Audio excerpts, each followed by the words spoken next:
everyone, welcome back to another episode of Ask Alex. Please like, share, comment, subscribe to the channel.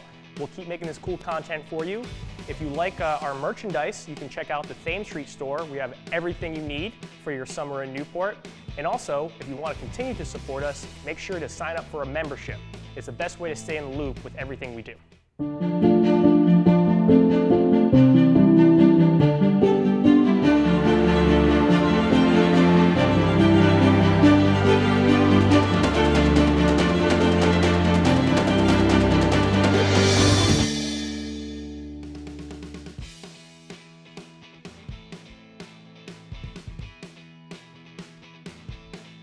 The first question is, what is a muscle car?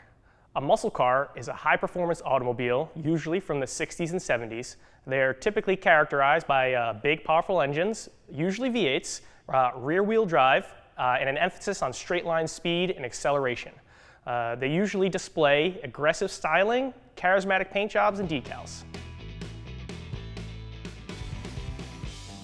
Some of the most iconic muscle cars from the era include Ford Mustangs, Chevy Camaros, Dodge Challengers, Plymouth Barracudas, and Chevy Chevelles, Pontiac GTO, and the Oldsmobile 442.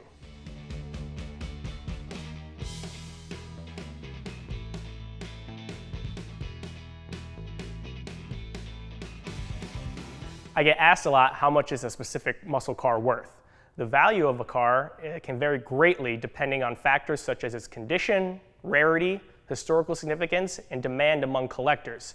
Vintage muscle cars in good condition can fetch very high prices at auction and range from tens of thousands to the millions of dollars. Which car in the exhibit is the fastest? Well, here we have the Dodge Challenger SRT Demon. That holds the record for fastest production car in a straight line anyway, covering the quarter mile in under 10 seconds.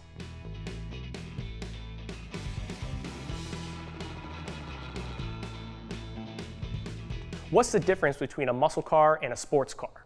Muscle cars and sports cars both prioritize performance, but they differ in their focus. Muscle cars emphasize straight line acceleration and often larger and more powerful engines, while sports cars prioritize handling and agility on curvier roads and tracks.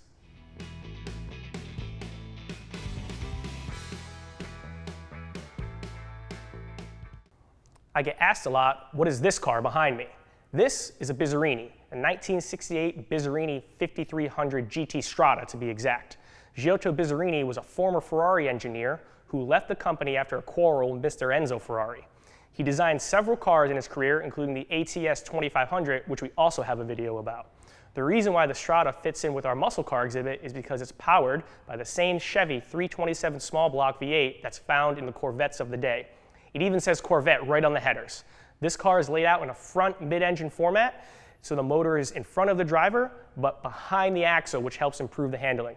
Mr. Bizzarrini was also the designer of the legendary Lamborghini V12 that's found in the Miura. You can learn more about that car in the video we have here.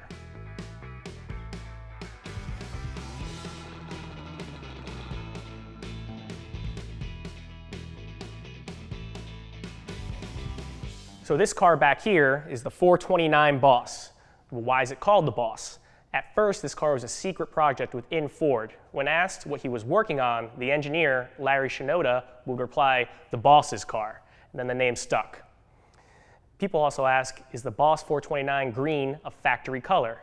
Yes, the color is called Grabber Green, and this was just one of only 57 cars to leave the factory in this unique color.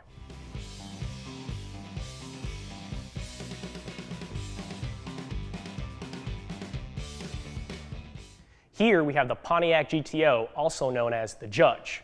But why is it called the Judge? The car's name is a pop culture reference to the catchphrase, "Here comes the Judge," from a skit featuring Sammy Davis Jr. on the 1960s TV show Rowan and Martin's Laugh-In.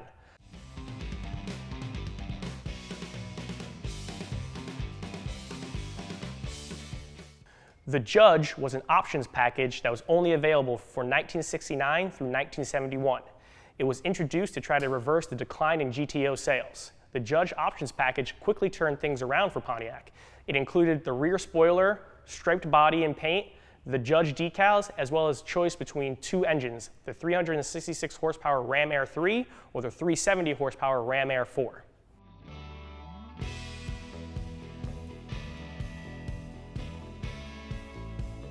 Behind me is the 1965 Shelby Mustang. People ask me, what's the difference between this and a regular Mustang of the day? Well, first, they upgraded the engine by improving airflow and added about 30 horsepower. They upgraded the suspension, they upgraded the brakes, and they deleted the rear seat to make it lighter. You combine all these things, you get a faster car. You can also get the cool racing stripes if you ask the dealer for them.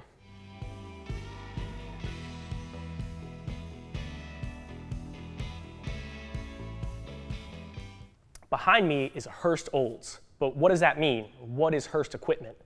George Hurst founded Hurst Performance in 1958. He made several different aftermarket parts, but was probably most well known for his shifters. His equipment also came standard on many cars, including Ford, GM, and AMC models. Some models even had official Hurst editions and badging. Most notably, the Hurst Olds, which was a souped-up version of the 442.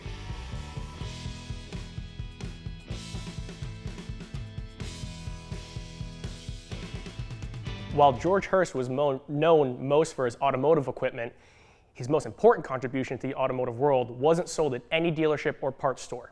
In 1961, Mr. Hurst attended a stock car race. At this race, a severe accident took place, and it took over an hour to extract an injured driver from the wreckage using conventional tools like the circular saw or crowbar.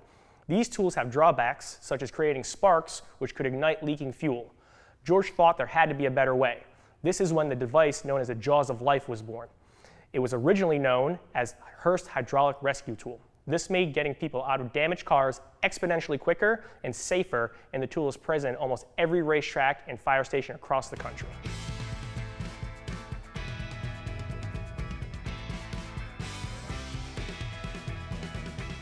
Thanks for watching. If you have any questions, leave them in the comments below. Make sure to subscribe if you haven't done that already, and come see us in person sometime at the museum.